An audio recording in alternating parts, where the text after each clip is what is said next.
And then I talked to kids about the isolation they experienced in COVID, the disruption for the first time in modern history of this country. We all went to school. So in kindergarten, you go to school. These kids' lives have been disrupted. They didn't get the education that they needed. They didn't see their friends. They didn't play ball. They didn't do theater. Okay? And on top of that, they're sitting worrying about whether the planet is going to be here for them when they are older because of climate change. They got all of these things on their minds. Joining me now, my buddy Corey DeAngelis, Senior Fellow, American Federation of Children. Corey's actually out there making things happen at the state level for education. All right, Corey, boy, I had no idea Bernie was so anti-lockdown. That's inspiring. I guess I don't remember it that way, but clearly I've just been hitting the head too much.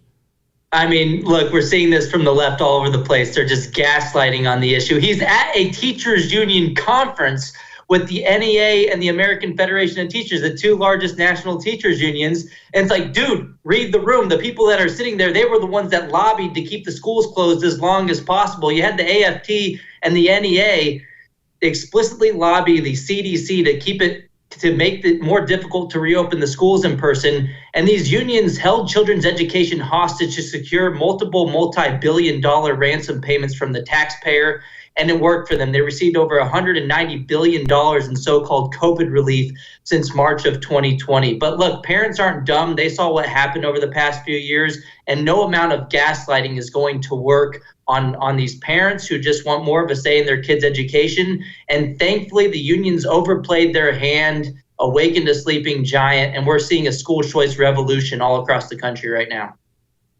Gosh, we are, and I love it. You know what? We'll get to that in a moment. I want to backtrack a little bit, Corey. I like to go in order because I'm dumb and I can't keep my thoughts in order.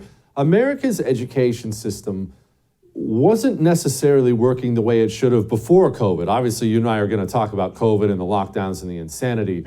But prior to COVID, it wasn't churning out a bunch of kids who could read and write and do math and things like that, was it? No, you look at the nation's report cards, they've been flat for several decades, even though we poured 152% more resources into the government school system per student after adjusting for inflation since 1970. Have outcomes gotten 152% better since 1970? Absolutely not. They've been flatter, in some cases worse. Things haven't gotten any better. It's just during COVID, it just became so obvious. I mean, it's one thing for the school system to fail your kids each and every year academically, and then we keep throwing more money at the problem, expecting different results, the definition of insanity.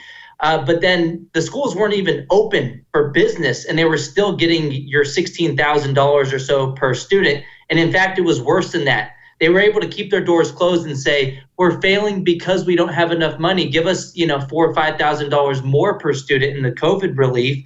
And they still kept their doors closed. In Chicago, 2 weeks to slow the spread turned into 2 years to flatten a generation of kids.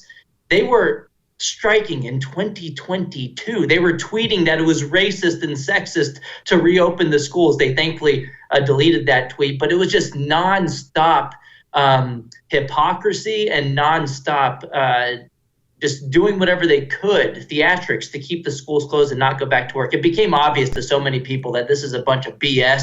And in fact, the parents also got to see that their kids were being indoctrinated in ways that weren't aligned with their values. And so the problem became elevated over the past few years. It wasn't just failing in math and reading. It was failing in math and reading. And now we're also seeing brainwashing happening in the schools, and parents, that really mobilized them to say, hell no, I'm going to change things. I'm going to push back at the school board meeting. I'm also going to push back at the ballot box, hold politicians accountable, and push for school choice. Support the First TV today and get instant access to exclusive specials like Who is Ron DeSantis, the history of FBI scandals, and America's worst presidents. Visit thefirsttv.com/support or download the First TV app to become a supporter and start watching today.